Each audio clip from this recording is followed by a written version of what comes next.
اولو تانرن لادینا. بسم الله الرحمن الرحیم. انصاف علی هدایت هستم و برنامه 64 مهندسی جهر رو آغاز میکنم. حدود 1 ساعت قبل برنامه 63 رو اجرا کردیم و کتابی در زمینه فلسفه رو تلاش کردیم بخونیم. دست نوشته بود، دست نوشته‌ش هم دست نوشته پزشکی بود. خیلی سخت بود خوندنش. تلاش کردم و به این اعتماد به نفس رسیدم که اگر 10-20 دفعه از این کتاب رو تلاش بکنم بخونم، میتوانم 90% 95% کلمات رو بدون مشکل بخونم. 10% 5% تا 10% رو هم میتونم با یک کمی تلاش بیشتر بخونم و بفهمم که چی هست. حالا الان دوباره میریم سر وقت این کتاب‌هایی که دانلود کردیم ببینیم که کدوم کتاب رو میتونیم الان بخونیم. بازم منطق هستش، این دفعه فلسفه هستش و ببینیم که این کتاب چی هست. گفته علم حکمت منظوم 792 هجری قمری نوشته شده. حالا برای اینکه بفهمیم این کتاب در چه تاریخی نوشته شده، ماشین حساب رو میاریم. 1446 امسال هستش، منفی میکنیم ازش 792 رو ازش منفی بکنیم میشه 654 سال پیش این کتاب نوشته شده. دوستان، این کتاب بر اساس این چیزی که اینجا من دارم میبینم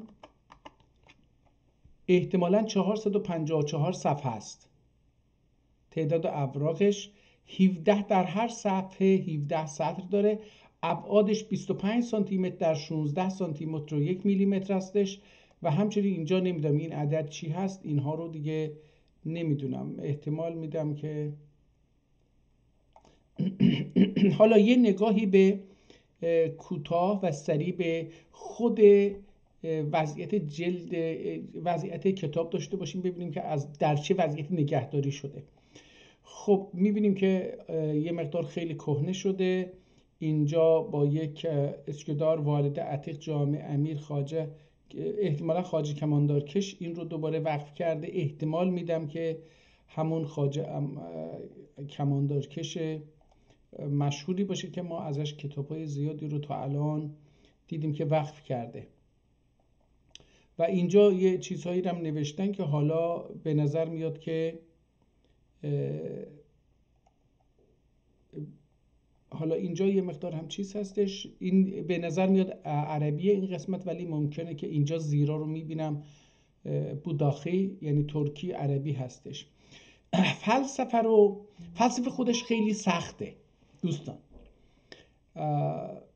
و در ممالک محروسه فکر میکنم قاجار هم یه آدمی اومده فلسفه رو از به شعر کشیده، منطق رو بیشتر. من فلسفه‌شو ندیدم. ملا هادی سبزواری اجازه بدید ببینم میتونم ازش یه کتاب‌هاشو در بیارم ببینیم چی هست.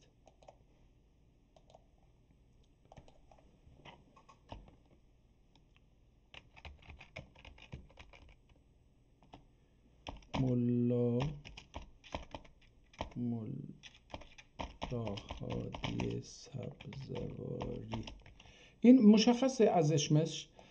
ملا هادی سبزواری ملا هستش و اهل سبزواره، ترک هستش. حالا اینجا ما ازش همین ویکی‌پدیا بریم یا این فرقی نمیکنه، هر کدوم اینها بریم، یه فقط خلاصی ازش میخوام ببینیم کتاب‌هاشو. من با کتاب‌های این 1-2 تاش آشنا هستم. عارف شاعر شیعه عصر قاجار و بزرگترین فیلسوف قرن 13 او گرچه مکتب مستقلی در فلسفه نود بیشتر نظریه فلسفه ملا عبدالرزاق لاهیجی و ملا صدرا را توضیح و شرح داده است، اما در کتاب منظومه او بله در دوره کامل منطق و فلسفه است. بله همین یک کتاب منظومه داره به نام منظومه، خیلی جالب هستش و ارزشمند و آثار فلسفی رو اونجا، افکار فلسفی مختلف رو اونجا توضیح میده و همچنین منطق رو. خب بریم سر وقت کتاب میبینیم که از همون اول با بسم الله و اینا شروع میشه با شعر و شعر دوام پیدا میکنه. صفحه اول و صفحه سوم خیلی وضعش خرابه، دوم و سوم وضعشون خرابه. اینجا هم یه مقدار آب رفتگی و کهنگی داره دیده میشه. فی توحید، حالا اینجا چی هست دیده نمیشه. دستخط و احتمالاً چون دوره اخیر نوشته شده احتمال میدم این با خط ریزتر و بهتری نوشته شده. من در خوندن این زیاد مشکل نخواهم داشت. برای چی؟ برای اینکه اولا این حالا مشکل شعر دارم، این یه مشکل هست، اما این استاندارده. یعنی چی؟ یعنی که اومده روی علایم حروف یا نگوش حروف صداها رو بارگذاری کرده و ما میتونیم این صداها رو ببینیم. حالا این گفته کتاب 510 صفحه هست و گفتیم که در 792 هجری قمری هم نوشته شده، یعنی کتاب خیلی هم جدید نیست. این احتمالاً یک کپی جدیدی از اون کتاب اون کتابی هست که 792 نوشته شده، برای اینکه با قلم بسیار ریزی نوشته شده. نمیدونم این قلم میتونه در اون تاریخ به این حد ریز بکنن یا نه، اونو نمیدونم، چون بسیار ریز هستش و در نتیجه خوندن اولا فاصله سطرها از هم یه مقدار فاصله داره، خیلی خوبه و کلمه ها تو دل هم چپونده نشدن مثل کتاب قبلی که و یا کتاب هایی که قبلا دیده بودیم. اینجا مهر اون آدمی که دوباره وقف کرده رو دیدیم. حالا این اگه بشه مثلا اینها رو ببینیم، مثلا یه مقدار نصیحت نامه بقراط، این بقراط و سقراط و ارسطو و اینها رو داره میگه. این افلاطونه، مثلا نصیحت نامه افلاطون این بقراط بود. حالا بعد میره احتمالاً سقراط. اینجا تمام شدن نصایح نامه. حالا نصیحت نامه های اونها رو تموم کرد، اومد و در تمثیل و خاتمت داستان، یه داستان رو شروع کرده بود که اون رو تمام میکنه. قصد کردن اسکندر به یاد چی عداوت با ادله چی. اینجا رو هم این خواب دیدن اسکندر. اینجا اینها رو یواش یواش وقتی که برگشتیم کتاب رو بخونیم یه بخش‌هایی از این رو خواهیم خوند. من تلاش میکنم از هر 50 صفحه یک صفحه رو یا نیم صفحه‌ای رو بخونم که ببینیم این کتاب ترکی هستش یا نه و در مورد چه موضوعاتی هستش، یا از زبانش علاوه بر این که زبان تخصصی علمی، اولا این زبان حالا باید دید ببینیم که چی هست، یعنی ترکی هستش، عربی هستش، فارسی هستش یا ترکیب از این هاست. و همچنین ببینیم که الان با نگاه همینجوری که داریم میبینیم که استاندارد، یعنی صداها رو داره. ادبی احتمالا باشه برای اینکه شعر اصلا اون فکر میکنم اوج ادبی خواهد بود. سؤال اسکندر و بهرام حکیم،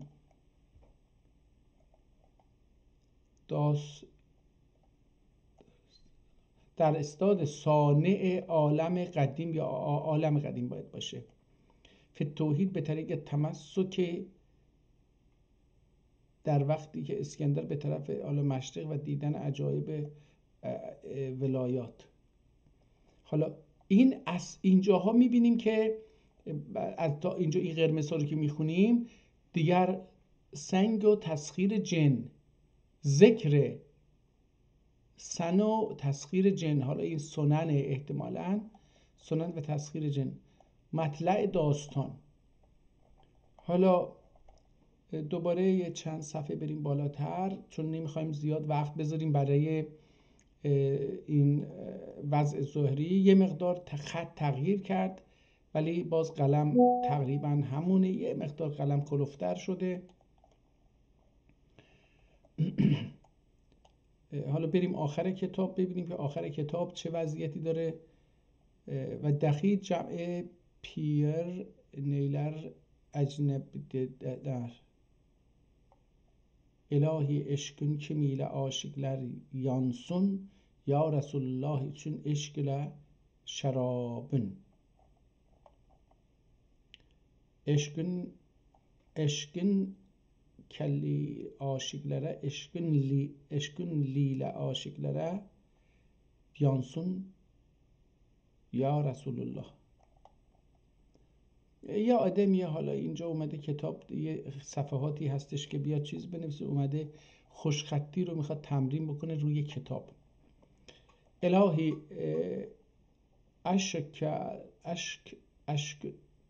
اشن کلیل عاشقler، حالا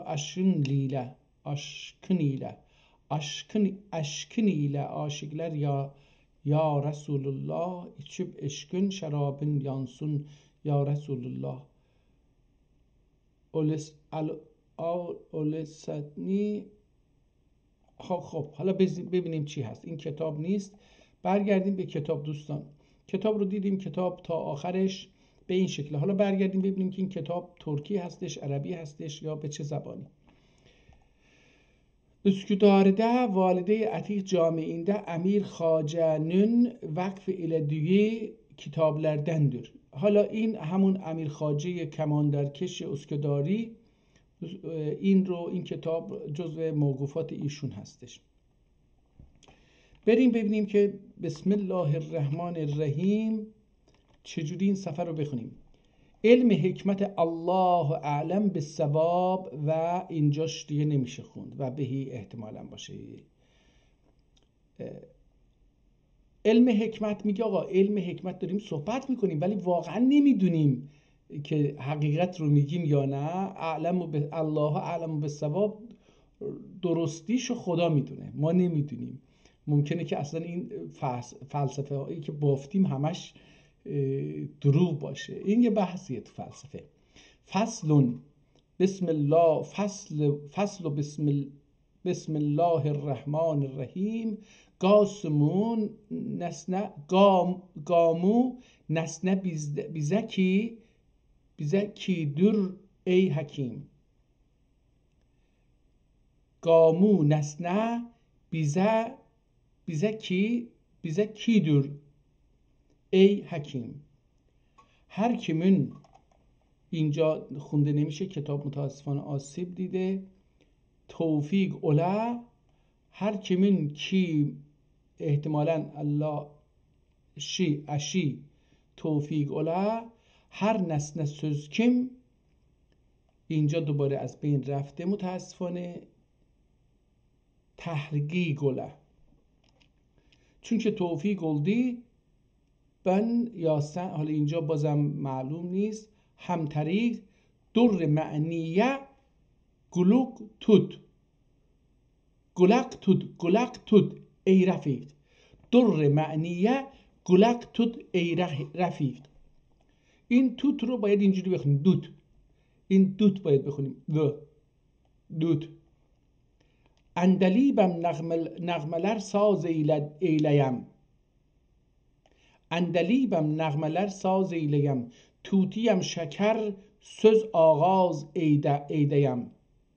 اینم ایدیمه. Söz diyayım söz bencesi şöyle nağz. Söz diyayım söz pencasi şöyle nağz. Çim revan anden müetter ole mağz. Yazın bir nakş kim nakkaş için görse ani gıla 100.000 gerin aferin. Görse ani gıla 100.000 aferin. Bir gülistan düzdayım. Bir gülistan düzdayım şoğla کیم آنی رزوان تماشالر گله.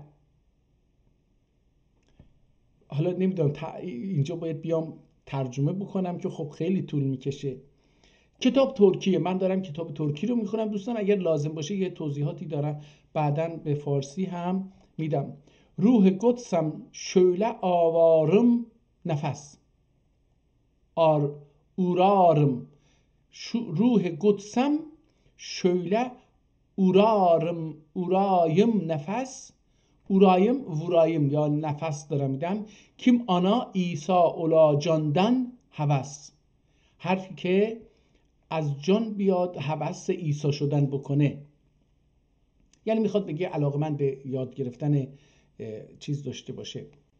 sözde şöyle نظم edim در سمین. سمین قیمت دار، بسیار قیمتی. کانی گردن بند ایدلر هور این.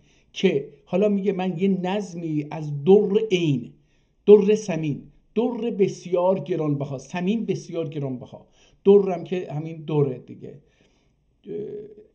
مروارید مثلا. sözde şöyle نظمدم در سمین کانی گردن بند ایدلر خور و این. هوری ها و اینجور چیزا بیان اون رو گردنبندشون بکنن. یعنی دارم یک چیزی میگم که باید اون زیبارویان روحانی، هور بیشتر روحانی، یه چیز موجود روحانی هستش.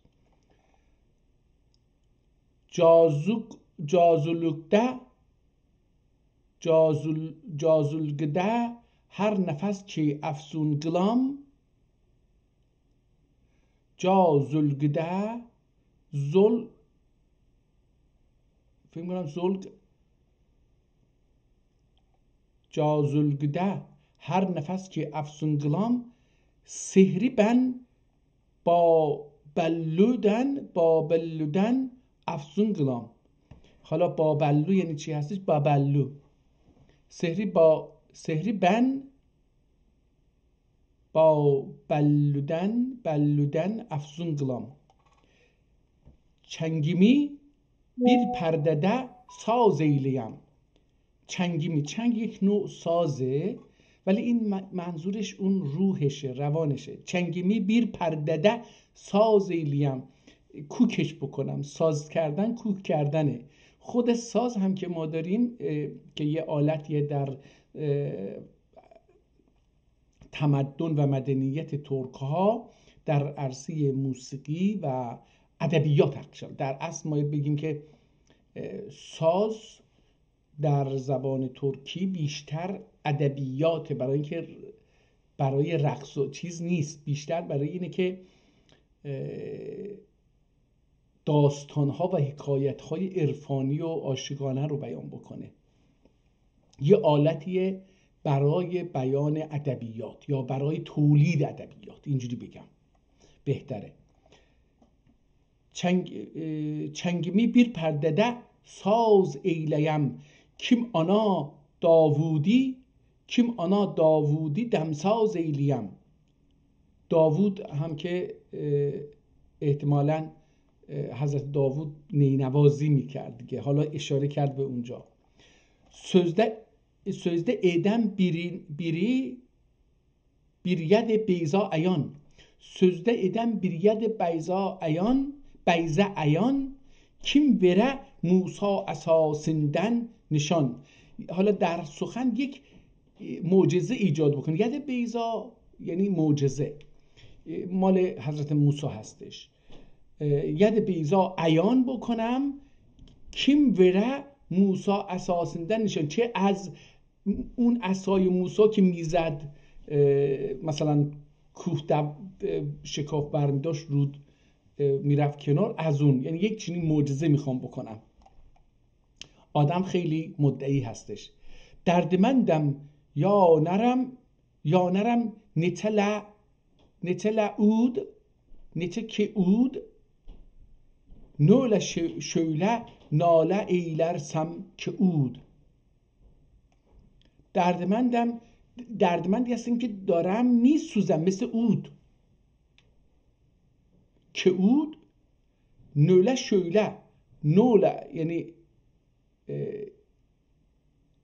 دارم عطر رو بو میدم، یعنی اینجور دارم میشم نوله شویله ناله ایلرسم که اگه اینجوری ناله بکنم که عطرش بیاد، اودش بیاد. دردمندون نالسی دلکش olur. اوده یانمایın دمی ناخوش olur. میگه ناله آدم دردمند دلکش است، دلکش olur. اوده یانمانن کسی که در آتش بسوزه دمی ناخوش olur. یعنی برای لحظه ناخوش میشه. ناخوش، خوش و ناخوش کلمه فکر میکنم ترکی هستش. نای بندگی چون oldu خوش نفس şöyle ki eder can و دل آنا هوس. Can içinden oldu sözüm nole pes şöyle kim Mahmuddur مجمردر olsam خوش نفس. میخوام خلاصه بگم. به هر حال sözdür sözümü ma'mur eyleyen، sözdür sözümü ma'mur eyleyen، nardür şem'i yıkıp nur eyleden، یخوب نور eyleyen. اینی که حرف من رو آباد و پرمعنی میکنه اون حرفه، سخنه. اینجا سخن اول sözdür sözümü، اون söz اول کلام، مفهوم، معنا، اراده‌ای که میکنم، اون فکری که میخوام بگم، اون söz اول، اون مفهوم، اون مرام، اون ایدئول، اون تفکریه که دارم. söz دوم کلامی که از دهنم میاد بیرون. nardür şem'i یخوب، یخماخ الان امروزه در ترکیه یخماخ میگن و ما بیز یاندırmak میگیم. nardür şem'i یخوب نور ایلین، اون آتشه که شمع رو میسوزنه و تبدیلش میکنه به نور. یعنی ما نور معلول آتشه در شمع. اول با علت اینه که باید آتش بزنید، شمع بسوزه. خودشو میخواد بگه که اگه من دارم باید بسوزم، باید زحمت بکشم که این فکر رو تولید بکنم. صفحه اول رو خوندیم، به نظرم خیلی ساده بود. بریم صفحه 50 رو. حالا ما باید 5 تا صفحه از این کتاب بخونیم. البته بخوام 5 تا 25 باید برم جلوتر.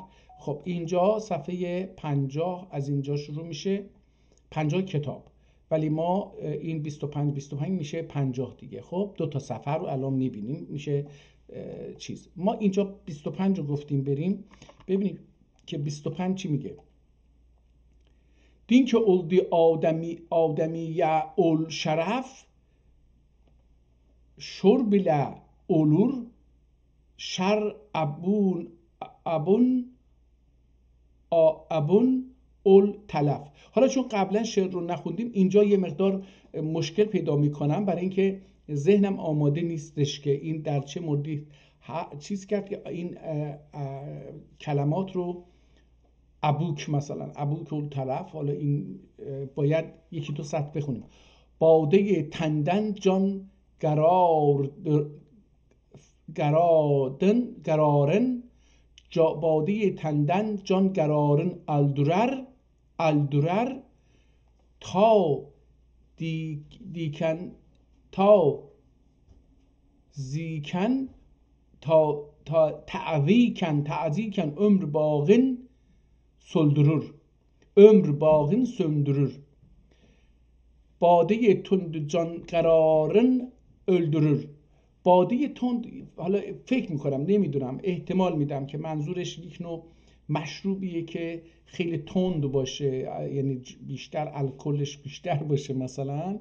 جان قرارن öldürür، اون وقتی اون آرامش جان رو از بین میبره. میگه تعزیکن تعزی احتمال میدم، یعنی در حالتی که اذیت میشید، این به اونه. تعزی کن عمر باغن سلدرور.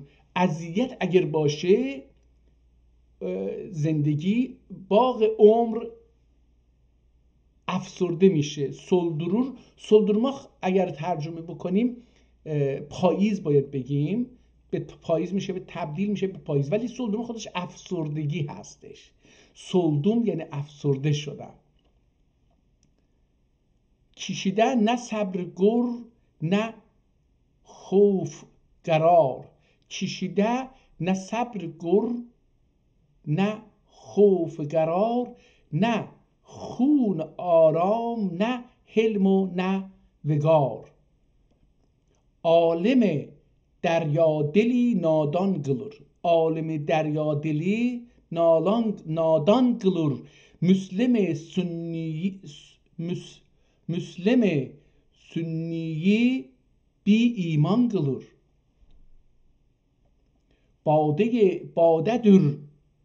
Badedir sultanların taxtin yıkan. Badedir، اینجا این ر که روش نقطه هست اون خونده نمیشه. badedir ساکنه، علامت سکونه. badedir sultanların taxtin yıkan. badedir canların balet dürz canları oda یخن. اینجا یخن بود یعنی یخماخ، یخن یعنی آتیش زدن. باده دürür canları oda یخن. بخت باده bir arada an ola. بخت باده bir arada an ola. Kim biriyle demsaz ola. Bade durur bade terk eyle ebi ani. Bade durur bade terk eyle ani که اتمیه خاک سالوب خار اول سنی. که خاک سالماخ این سالوب خار اول سنی. اینجا سالوب چون شعر کلمات رو یه مقدار تغییر میده که اون آهنگ شعر رو بتونه حفظ بکنه. حالا قبلا بقراط و سقراط و اینا رو گفته، الان نصیحتنامه ارسطو رسیدیم. ببینیم چی میگه ارسطو. حالا ما باید اگه چیز میکردیم، اینجا میگه که احتمالاً نخوندم متن رو کامل نمیدونم، میگه در مورد مشروب خواری میگه که حالا باده نخورید.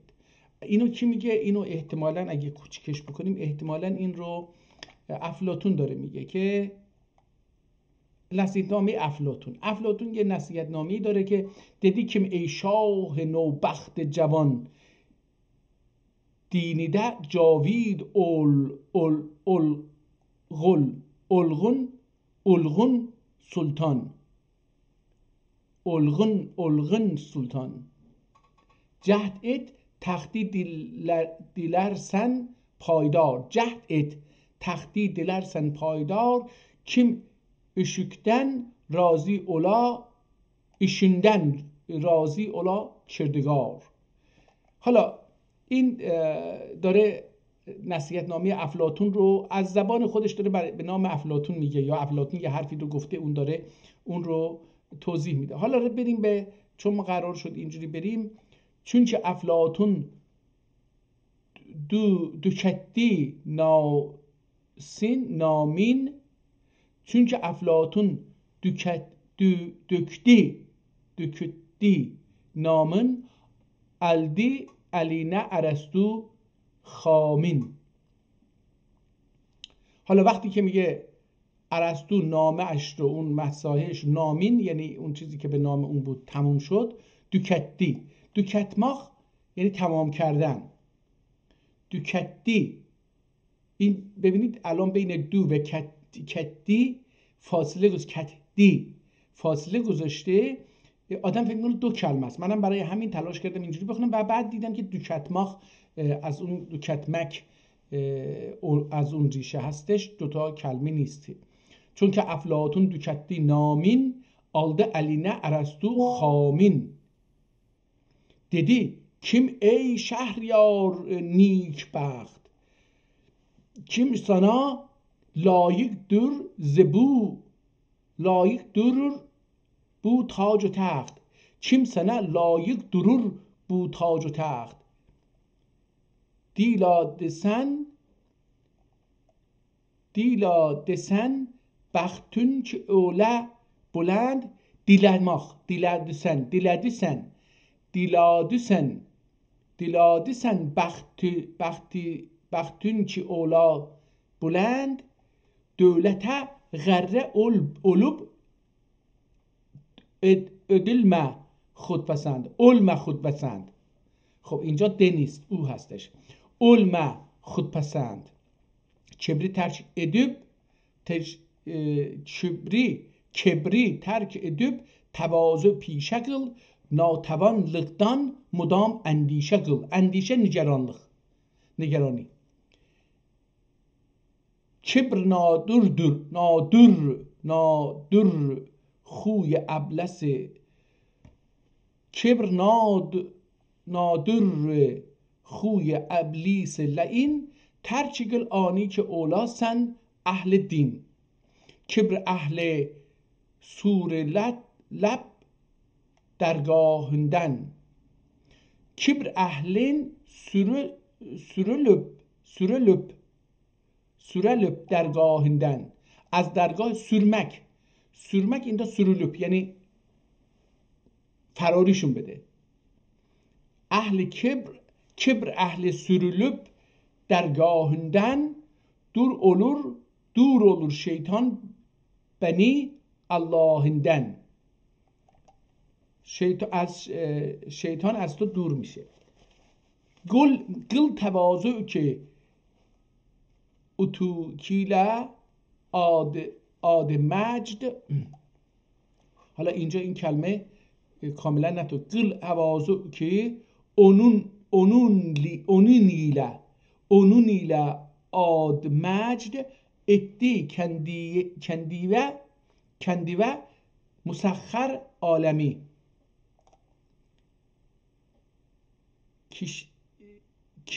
Kini kim alacak lak ede ol gani.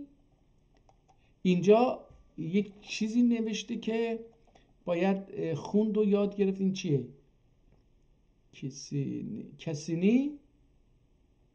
کینی احتمالاً. کینی kim alacak lak ede ol gani köndür latifiyle قلدرور آنی. حالا یه مقدار اینجا با شعر مشکل پیدا کردیم. بریم صفحه 50. یعنی اینجا باید بریم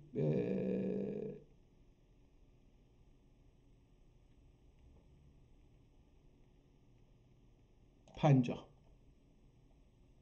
خب اینجا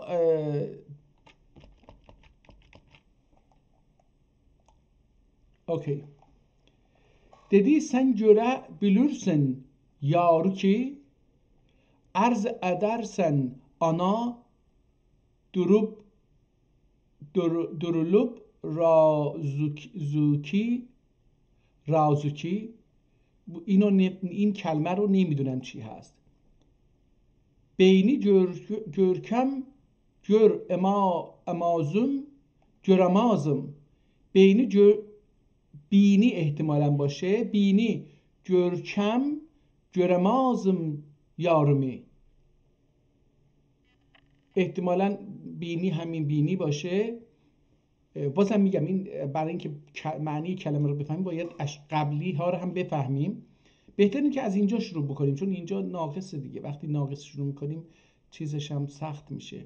ولی این جالبه. göremazم یعنی نمیتونم ببینم یارمی. اگه دماغم رو ببینم دیگه یارم رو نمیبینم.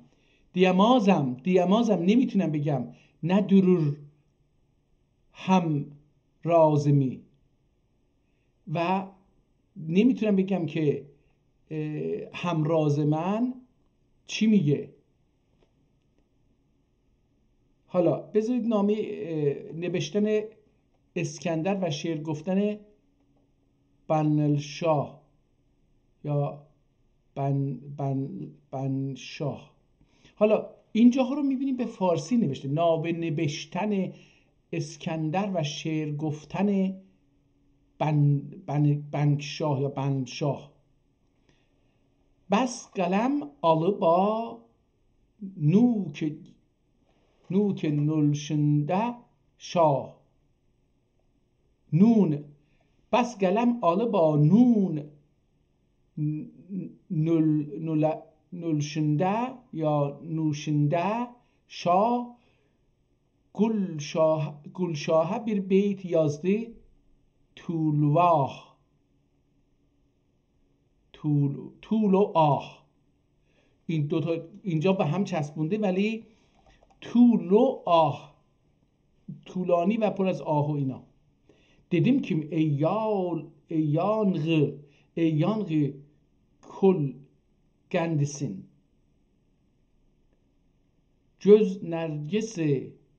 جز نرگس زلف سنبل گندسین.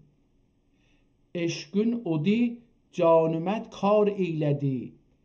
Firgetün gülgülümü bimar eyledi. طول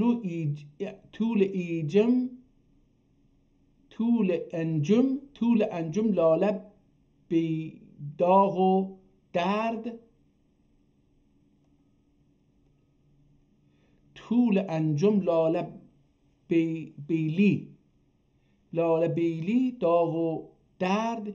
که درم نرگس بنی اش زاد و زرد.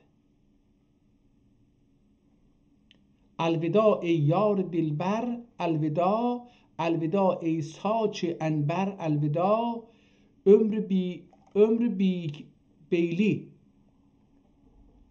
عمر بیلی seni bir kez görmem.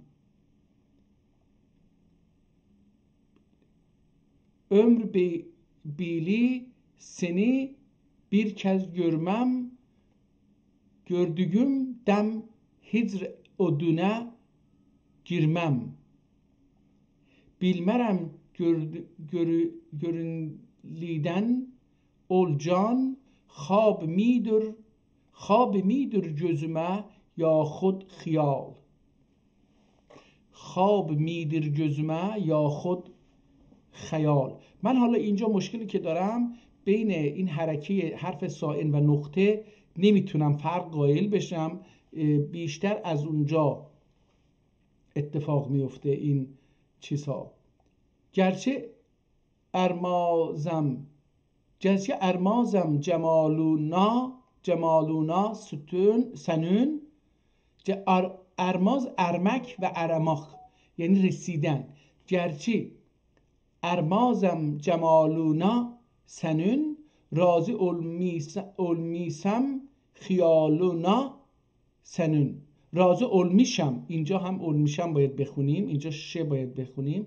رازی اولمیشم خیالونا سنون. حالا که نمیتونه دستم به تو برسه، در خیالم تو رو دارم، چیکار کنم؟ نه بلیم یا نه bileyim kim gözlerimi bir nefes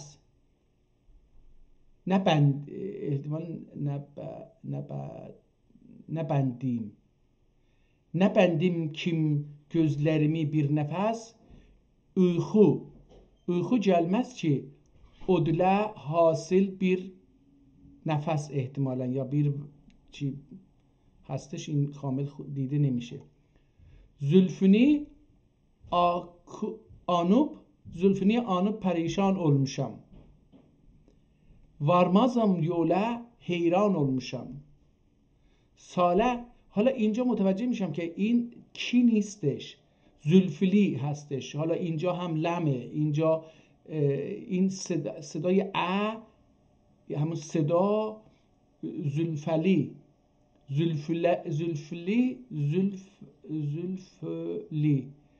آلوب زلفلی آنوب زلفی آنماخ یعنی به خاطرش رو یاد کردن.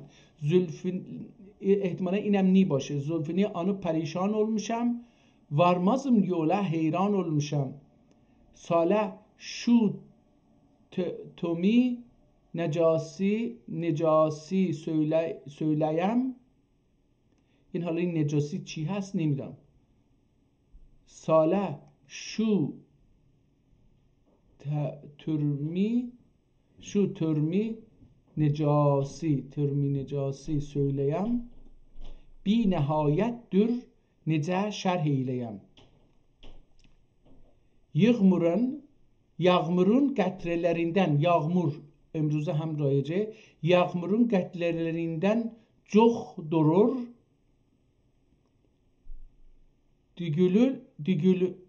Dülünün, ehtimalen inəm bazam,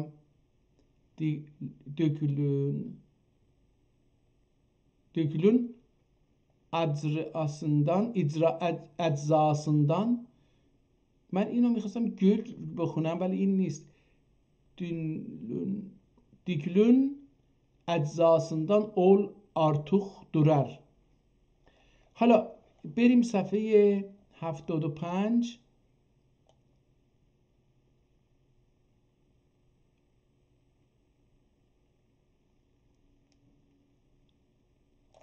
خب اینجا از اینجا باید بخونیم. حالا من این صفحه رو بخونم، از اینجا بخونیم. در شرح اجسام مقادیر عالم. حالا رفتی رو فلسفه دیگه. اون قسمت‌های اول که مقدار توضیحات مختلف داشت میداد از اونجا رد شده، رفته روی اون زمان فلاسفه هر چی میگفتن داره اونها رو میگه. در شرح اجسام مقادیر عالم، این بالا رو تو فارسی نوشته دوباره ولی متن رو ترکی نوشته. dedi alet 6800'dür tamam. Dedi 6800'dür tamam. Dur farsengiyle seyrün ey imam. Dore farsengiyle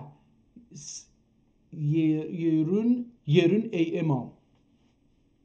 گفتش که دقیقاً 6800 هستش. دور فرسنگله سیرل ای امام. احتمالاً ییرل ای امام یا سیرل امام یعنی که سیر و حرکت. حالا احتمالاً نمیدونم در مورد چی میگه. گوتری 2160'dür olur. 4 olur. گوتره اون چیزی، حالا احتمالاً روی زمین رو داره میگه. بحثش بر این هستش احتمالاً. گوتره 2164 olur. 2164 گوترشه. Bu hesabı هندسه اهلی bilir. Her ki onda olur o da bilmek mudam, bilen mudam. Her ki onda olur o da bile mudam. Oldu فرسنگیله 35.000 tamam. فرسنگیله، حالا بر اساس فرسنگ 35.000 شد. حالا جمع کردین رو. هم onun 3 فرسنگ داخی 1000 ایان. بیل ایان. این بیله، اینجا هم بیل باید باشه. هرچه onda olur o da bil mudam. اینجا هم بیل ایان. قدرتinde قادرün yoktur güman. بیان مقدار فلک القمر. اون چی بود؟ مقادیر اجسام. این در رابطه اجسام داشت صحبت میکرده. اینجا مقادیر فلک القمر. اول فلک کیم آی آنده ادر مدار ماه. آی آنده ادر مدار کیم 33.000'dür قلنلغی ای یار. قالنلغی یعنی کلفتی. کلفتی مدار اون 33.000 33,000. در اون زمان ببینید گفتیم که چه سالی بود؟ 792 هجری قمری اینها رو گفته. یه محاسباتی کردن، درست و غلط تلاش کردن دنیا رو محاسبه بکنن. من نمیدونم درست غلطه. دقیق 110.000 durur فرسنگler bildi dana bu سزی فرهنگ. اینجا برای اولین بار با کلمه فرهنگ مواجهیم. نمیدونم این فرهنگ از چه زبانی اومده، یا فارسی هست یا ترکی، ولی در اینجا فرسنگ و فرهنگ رو به کار برده و فرهنگ برای من تازگی داره، در زبان ترکی این رو آورده. یعنی 60 بخشیدن bir neçə durur cerm anun kim ki tulu ki ancıdır. حالا اینجا رو نفهمیده مثلا این چیه، اینا توی لغاتیه که بسیار برای من ناشناخته هستش. حالا در مورد عطارد و اینها داره صحبت میکنه. بریم صفحه 100 رو ببینیم. خب ببینیم این 100 چی هستش. اینجا علامت نزده ولی ما اینجا فرض میگیریم که اینجا چیز هست. فیلم مناجات، اینجا مناجات. چون که وردل bize علم eylem yazar. Çünkü verdin bize علم eylem yazar. Lütfet kıl düzi tevfik o amel. Lütfet kıl ruzi tevfik o amel. Ane ol, agah ol, tevfik sen ile dakik. Agah ol, tevfik sen ile dakik. Maksad o maksudine göster tarik. Biz kümüz ya ölümüzden ne gele. Biz kümüz ya ölümüzden ne gele. Bize altafın gerek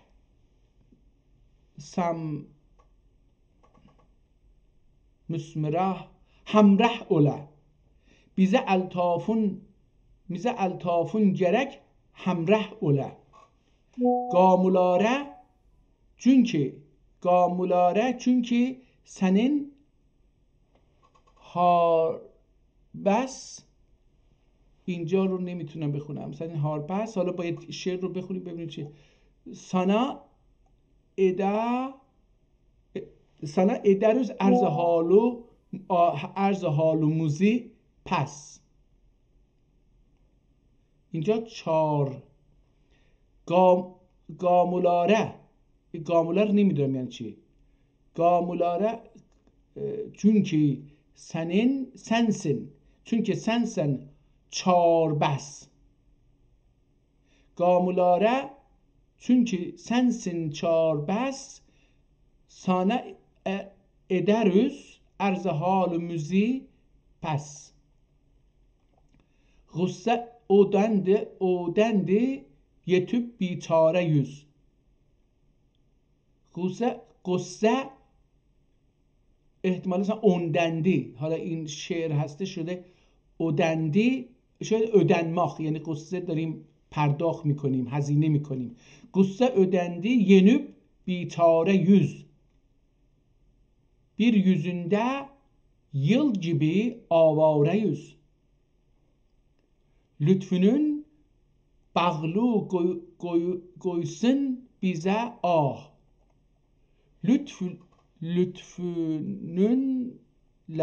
Lütfününle bağlı koysun bize ah ac, odumuza bir kimim suyini sah. حالا این دیگه نفهمیدم چی هست. به هر حال داریم متوجه میشیم کتاب کاملا چیز هستش، ترکی هستش و شعره. بریم 125 ببینیم که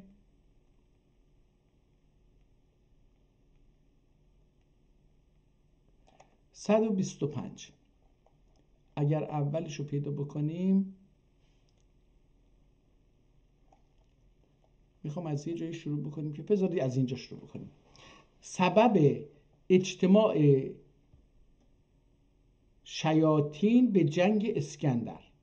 حالا گفتیم این لغت‌های منفی که برای شیطان اینا به کار میرن، دشمن رو، حتی این انسان و شیطان یا الله و شیطان، اینها هم چون رقیب هم هستن الله با شیطان، حالا نگیم رقیب، من بگیم رقیب دیگه، به هر حال در نظر خدا اون شیطانه، یعنی منفی، تبلیغات منفی داره میکنه، جنگ روانی بین خدا و الله و شیطان. شیطان حالا ممکنه که قدرتی برابر با خدا یا کمتر یا بیشتر داشته باشه، ولی به هر حال یه جنگ لفظی بین الله و شیطان هستش. در نتیجه اسم اون شیطان نیست، اون صفتیه که الله به اون مخالفش یا اون دشمنش یا اون هر چیزی هست به اون داره میده. این یا کاری که انسان ها هم این کارو میکنن. اینجا هم سبب اجتماع شیاطین به جنگ اسکندر رو آدم بسیار مورد قبولی میدونه و مخالفان اسکندر رو که دارن از ملت خودشون، از مملکت خودشون در مقابل اسکندر میخوان متحد بشن و دفاع بکنن، شیاطین میدونه. این به خاطر طرفداریه، از یک فکری، از یک طرفدار، از یک پادشاهی طرفداری میکنه، بقیه رو دشمن میدونه، شیاطین میدونه. چون که ایش بو خاکی داندن کیگوباد، جدی بن اولدی امیدی cümle bad. Tacini baştan aldırıp acel taxta nakş eyledi taxtin yedek. Taxta nakş eyledi taxtin yedek. Aldı onun birine ki Kavus Şah öydüler ana گمو ایران سپاه، ایران سپاه. Bir kesiye nam olmayınca zad bir nesne, احتمالاً این من اینو kimse باید بخونیم، kimse بله. Bir kimse nam olmayınca zar birisi dahi olamaz کامکار. حالا اینا جدا نوشته، آدم دیگه کلمه ها رو باید بچسبونه. birisi dahi olamaz کامکار. baş koydular ana ser keseler tamam. Baş koydular ana ser keseler tamam. توس و کیو و رستم و دستان به نام. توس کیو و رستم دستان به نام. سرفراز oldu onun قدر بلتاج. قدر بله تاج. سرفراز oldu onun قدر بله تاج. بختیله قدریله، اینم قدریله. پس سرفراز oldu onun قدریله تاج. بختیله قایم oldu تخت ağac. Böyledir tarih ehli ol zaman. Diviler birseydi Mazenderan. Diviler birisiydi Mazenderan. Serveriydi anlara div spid. Ol siyah karidi anla da امید. خب اینجا میره شاهنامه اینا رو فکر کنم که از اونها داره چیز میگیره، فعلا وارد فلسفه نشده، داره هنوز مطلع داستان. لشکرین جنودین بذارید اینو بزرگش بکنیم ببینیم چی میشه. لشکرین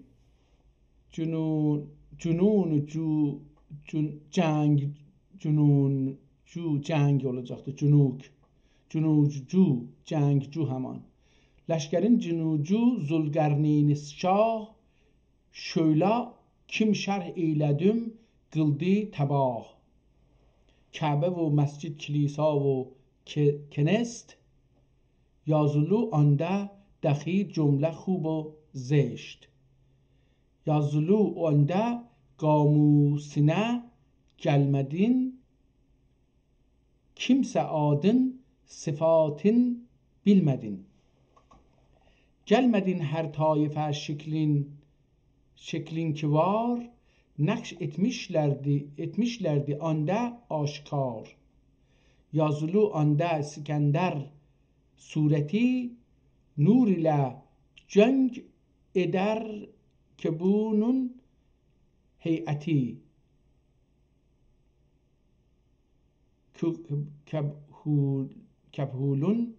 کبولون هیئتی. حالا اینجا بعضی کلمه ها رو واقعا سخته. یازلو آندا بهمن و اسفندیار، رستم دستان و هم سام سوار. حالا داستان دوباره میره اون داستان ها رو میخواد بخونه. بریم صفحه 150 ببینیم که 150 ببینیم که چه خبره اینجا.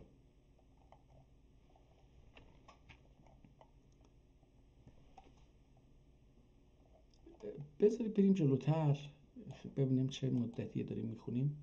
خب 56 دقیقه است دیگه داریم تلاش میکنیم کتاب رو بخونیم. یه مقدار بریم جلوتر ببینیم از فلسفه چیزی در اینجا میتونیم پیدا بکنیم. خب که خسرو خان این چیه؟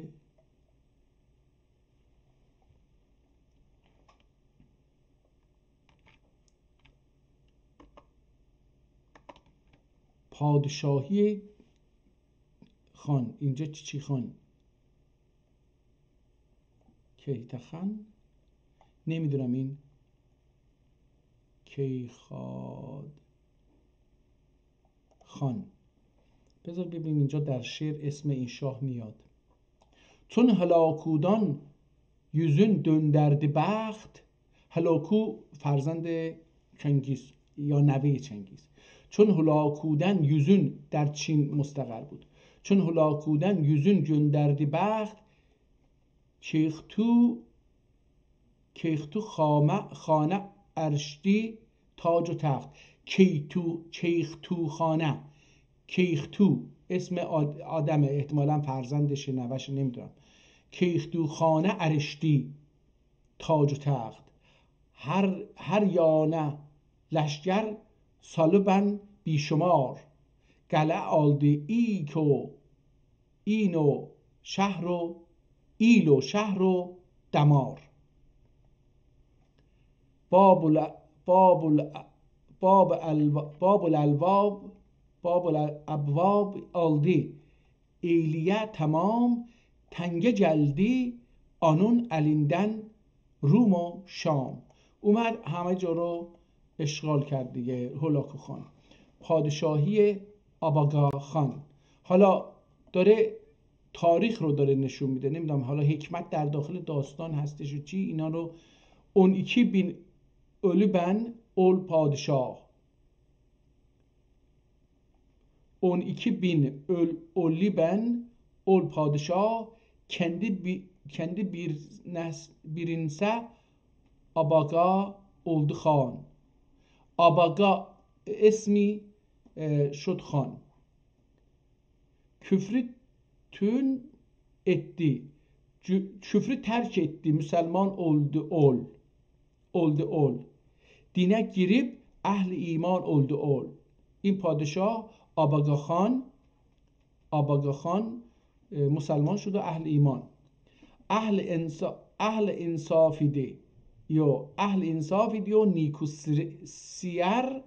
هم رعیت پرور و هم دادگر. حدنün zulmini ol dur eyledi. Haddünün zulmini ol dur eyledi. Necət viraneleri ma'mur eyledi. Viranaları ma'mur eyledi. Adl itkem keşverin ma'mur ola. Ad et kim کشورین معمور اولا، گامو آفت دولتوندن دور اولا. این گامو خیلی تکرار میشه، نمیدونم یعنی چی، اینو نمیدونم. اونگدی بین اولو بن ایران شاه، چرخ اونون دارخ امدی منشورن سپاه. آباگا خانون iki oğlu vardı, ikisi dahi سرو سردارده. خب اینجا داره در مورد زندگی اینها صحبت میکنه. بریم صفحات آخر دیگه، نمیرسیم این کتاب رو، خیلی طولانی میشه. در تحریز چی؟ بر کتاب مکارم اخلاق. خب حالا اومدیم به یه جایی که از تاریخ یه مقدار دور گشته، ببینیم چی میگه. نفسونی قلفل فضائل اری. آرماخ یا یعنی ارماخ رسیدن، آرماخ پاک کردن، تلخیص کردن، ترخیص کردن، آرماخ پاک کردن. نفسونی قلفل فضائل اری. آرماخ اینجا به معنی آرایش کردن به کار برده.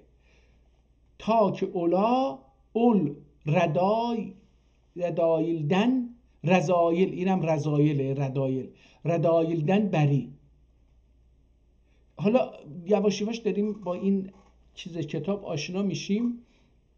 اگر یه 10-12 صفحه آدم از این کتاب بخونه، به دستش میاد که داستان چی هست، چجوری پیش میره. کلمات رو عرض کردم بارها، چنین کتاب‌هایی، هر کتابی در هر زمینی که بخواد بخونید، 10-20 صفحه اول کتاب پر از لغات ناآشنا هستش، که مفاهیم اونها رو باید یا در اون کتاب یاد گرفت یا باید قبلا یاد گرفت تا این کتاب رو خوند. یعنی این کتاب یا خودش در یک حالت مقدمه واری لغت‌های اختصاصی اون رشته رو توضیح میده، تعریف میکنه و شما رو وارد بحث اصلی کتاب میکنه، یا اینکه شما باید قبلا مقدمه‌ای در رابطه با اون علمی که در این کتاب میخواید بخونید قبلا خونده باشید، یه جایی که آمادگی ذهنی در مورد مفاهیمی که در این رشته به خصوص وجود داره باید آشنا بشید که بتونید ازش استفاده بکنید. حالا در اینجا هم اگه بخوایم ما با این کتاب آشنا بشیم، اول باید این 20 صفحه اول رو بخونیم با مفاهیم و تعاریفی که این نویسنده میخواد بیاره و همچنین با دستخط اون باید آشنا بشیم تا بتونیم بیایم و این کتاب رو بخونیم. حالا در تحریز بر اکتساب مکارم اخلاق. تحریز یعنی تشویق کردن بر اینکه مکارم اخلاق رو بگیریم. مکارم از کلمه کرم هستش، یعنی بزرگوار، اخلاقهای خوب، نیکو رو میگه. نفسونی قلفل فضایل آره. قلفل رو هم نمیدونم چیه، این برای 3-4 باره که این کلمه رو از وقتی کتاب‌های ترکی رو شروع کردم بخونم، کتاب‌های تاریخی رو، این دیدم ولی یادم نمیونه که بعداً برم لغتنامه نگاه بکنم قلفل یعنی چی. نفسونی قل فضائل آری تا که اولا اول ردایلدن بری. ردایل اینجا رضایل، حالا با دالزا رو ما خیلی نمیخونیم، در نتیجه اومده ردایل گفته برای اینکه اون دالزال رو چیز بکنه. کررد ایلدن نلرد ایلدن سلامت بولسن. من اینجا که رو نخوندم، نلرد ایلدن، کررد نمیدونم چی میشه، کررد ایلدن سلامت بولسن، احتمالاً گرد ایلدن سلامت بولسن خلد آجند. البته با این نمیخونه، این باید میگه که یه چیزی باید باشه که با این معنای بالا که در مورد اخلاقه این رو بدونید. گرد ایلدن selamet bulesen. Huld acinde, huld içinde ehl-i keramet olesen.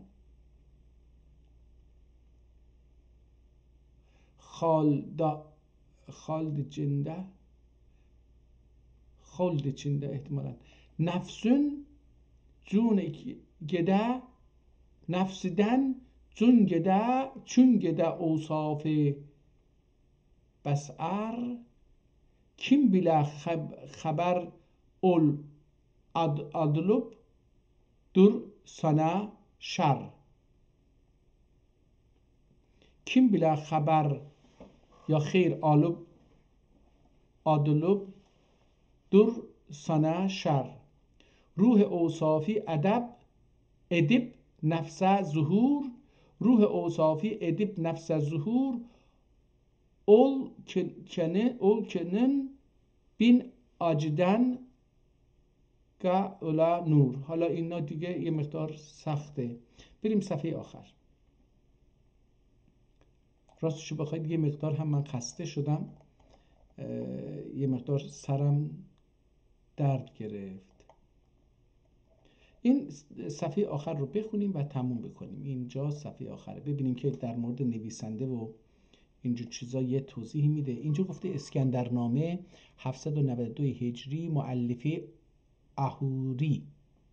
احوری تاج الدین ابراهیم ابن حفی 250. این 1250 احتمالاً باشه. بذار ببینیم تاریخ نظم اسکندرنامه. این حالا در مورد این کتابه، چون که این پس اسکندرنامه هست در اصلش.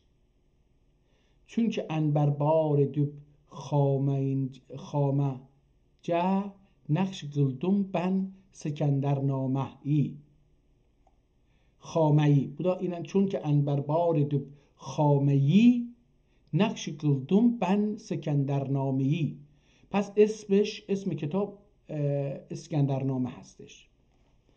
اینجا گفته علم حکمت، اینجا اسکندرنامه گفته خودش. مصطفی، حتی اینجا مصطفی رو با یه ننوشته، با الف نوشته که ترکی بکنه. مصطفانون هجرتیندن بلو بین. از هجرت مصطفی حضرت پیغمبر بلو بین. بلی یعنی مشخص، بله علمخ یعنی مشخص شدن. بلو بیل احتمالا این بین باشه یا بیل باشه. حالا ببینیم که چی میشه. بیل یعنی بدون، بین یعنی هزار.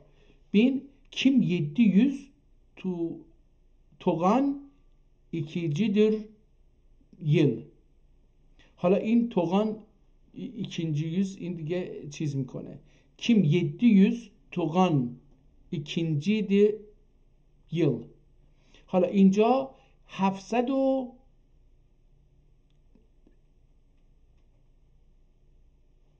ikincidir yıl.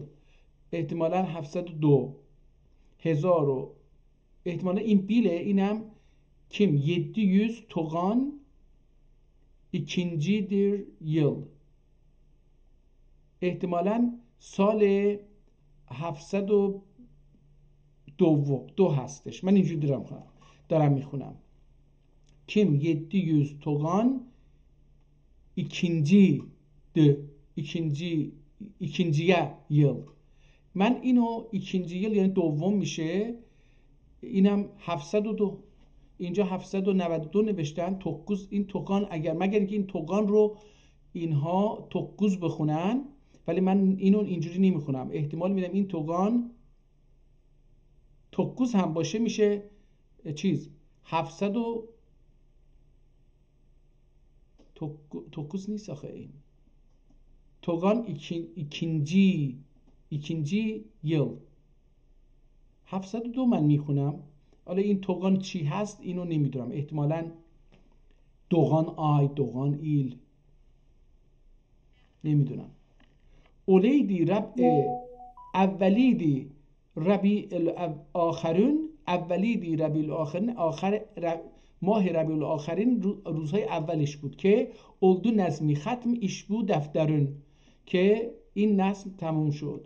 پس این بین نیست، این بیل هست، مگر اینکه اینو بگیم هزار بگیم اون وقت میشه 1702 مثلا. من اینجوری دارم کم یدی 700 700 doğan 2 700 doğan 2 90 این احتمالا 90 باشه 90 بله 790 این سین هستش doğan نیست.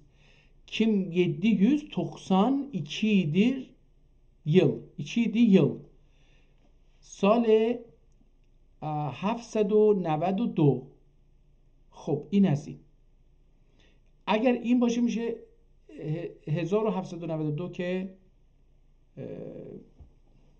خیلی نزدیک به جدید چیز میشه. اولید ربیع الاول آخر اولیدی ربیع الاول آخرون که oldu نظمی ختم iş bu defterün şahs Skender'den dahi geçmeye hem ben 700 yıl biri بیش و کم. خب ببین اینجا حالا درست‌تر گفت شخص اسکندردن دخی geçmeye هم، یعنی 1700 yıl بتر بیش و کم، یعنی از زمان اسکندر هم 1700 و 700 yıl بتر. خب یعنی 1700 هم 1700 و این 1700 که اینجا گفته این از زمانی که اسکندر تا این کتاب نوشتن 1700 سال گذشته، نه بیش نه کم. اینو که گفت 704 yıl olalı yazgird 704 سال هستش که از یزدجرد گذشته. پادشاه ölüp عجم جمله آنه آگه نره. اینم که عجم میگه پادشاه بوده. هم mülküne devletten darık bin ki ol 313 bin. حالا اینم یک چیزی ملک شاه رو احتمالا گفته. هم ملک شاه دولتیnden darık bil dahi احتمالا dahi bil که ol yıldi 313 بیل که از ملک شاه هم 313 سال گذشته در خاتمه کتاب. پس در رابطه با تاریخ‌های مختلفی رو گفت که در چه تاریخی کتاب رو تموم کرد. در خاتمه کتاب شکر kim bu defter و گوهر نظام böyle خوش tertib ile oldu tamam hakka minnet kim bu silke cevheri töfe ettim ane ki oldurur cevheri. iş bu resme derc pernakş و نگار çin içinde yazmaz گوهر نگار. لفظ زیبا و عبادانی لطیف نظم موزون و اشاراتی şerif. Biz bir gülistandır açılmış gülleri taze olmuş lale ve sülbülleri. Derc hikmettir lübab-ı tuludur. Derc hikmettir lübab-ı tala'lu'dur. نه تلالو نیست، این خیلی تلولو همون روشن به معنی چیز. bir درج حکمت در لباب طلوع درج معنی در گمو فضلیل زیر یا دیر. اینجا هر بری کم اشیده بن سو بلامشم هر چیم آن ده نظم ایلمشم. هر چیم اشیده بن سو بلاmışam یا سو bağlamışam. هر کیم آن ده نظم ایلمشم. هر گوهری رو که من در اون نظم کردم. هر biri bir nesneye kıldım mesel ta ki sözümde bulunmayı خلل. تمت اینم چه هیچی، اینم هیچی. خب این هم کتابی هستش که در علم حکمت نیست، اسکندرنامه هست. پس اینو هم مشخص کردیم که کتابی در مورد اسکندرنامه هستش. حالا اینجا لایو ما هم ببینیم چیزی هست. اینجا لایو ما داره دوام پیدا میکنه و ما این هم کانال من هستش با این عکس و این هم ویدیوهایی هستش که ما در گذشته تولید کردیم. یه چند تا از ویدیوها لایو ضبط نشده، یعنی ضبط شده ولی من نمیدونم چرا دیلیت شده یا از بین رفته. اینها رو از فیسبوک دانلود کردیم گذاشتیم اینجا. اونها در بخش این ویدیوها هستش. این لایو اینجا تو ویدیو هم مثلا اینجا 53 52 اینها اینجا جمع شدن و اینجا 34 مهندسی جعل 34 رو اینجا میبینیم. اینجا هم 10 رو میبینیم، اینجا هم 7 رو میبینیم که از مهندسی جعل در اینجا جمع شده. به هر حال اینم از این. خب دوستان، پس این کتابی که پیدا کردیم بر اساس شعر حکمت نبوده، در رابطه با اسکندرنامه بوده. البته خب اسکندر و افلاطون اینها رو نظرهاشون رو داره اونجا یه جوری صحبت میکنه و در نتیجه دوستان تصور کردن که این حکمت هستش. البته ممکنه که داخلش اخلاق و حکمت و اینها رو گفته باشه، به همین خاطر هم اینو اینجوری نوشته باشه، ولی خود نویسنده در آخرش گفته که این اسکندرنامه هست. ما این رو هم گذاشتیم. علم ریاضی، فلسفه حساب رو فردا از اینجا به بعد حساب ها رو ببینیم چی هست. خب روز خوبی رو برای همتون آرزو میکنم و امیدوارم که شاد و موفق باشید.